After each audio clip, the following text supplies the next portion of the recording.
ଆମ ବ୍ରହ୍ମପୁରିଆ ମାନଙ୍କର special mixture ଥାଏ, ଦାନ୍ତିକିଲି ଗୋଟେ ଥାଏ, ଆଉ ଗୋଟେ ପାମ୍ପଡ଼ ଥାଏ, ଯେଉଁଟାକି ବହୁତ ରାଗ ଆଉ ମାନେ ଆମ ବ୍ରହ୍ମପୁରିଆ ମାନେ ହିଁ ସେଇଟାକୁ ଏକ୍ଜିଷ୍ଟ କରିପାରନ୍ତି, ପାଟିରେ ନେଇପାରନ୍ତି, ଆଉ କିଏ ମାନେ ଏକ୍ଜିଷ୍ଟ କରିପାରିନି। ଠିକ୍ ଅଛି।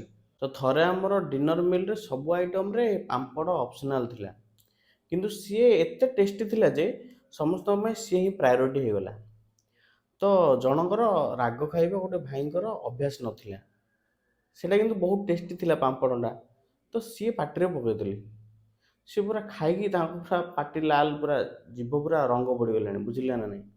ଦେନ୍ ମୁଁ ବ୍ରହ୍ମପୁରରୁ ଗୋଟେ ଆମ୍ବ ସୋଡ଼ା ଆଣିଥିଲି, ଯେଉଁଟାକି ଟିକେ ହିଁ ବଞ୍ଚିଥିଲା। ମୁଁ ତାଙ୍କୁ ଟିକେ ଆଣିକି ଚଖେଇଦେଲି, ତାଙ୍କ ପ୍ରୋବ୍ଲେମ୍ ପୁରା ସଲ୍ଭ। ତାପରେ ମୁଁ କହିଲି କିଛି ବୁଝିଲ? ସେ କହିଲେ କ'ଣ? ମୁଁ କହିଲି ଆମ୍ବ ସୋଡ଼ା, ଆଚାର ଆଉ ପାମ୍ପଡ଼ ଦୁଇ ଜଣ ଦୁହିଁଙ୍କ ପରସ୍ପର ପରିପୂରକ। ସେ କହିଲେ ପରିପୂରକ? ହଁ ହଁ ହଁ ହଁ। ମୁଁ କହିଲି ବୋଧେ ବାଲାଇଟି ମୁଣ୍ଡଟା, ଜଲ୍ଦିରେ ବୁଝ ଆଉ। ସିଏ ପୁରା ହସିଥିଲା ଆଉ।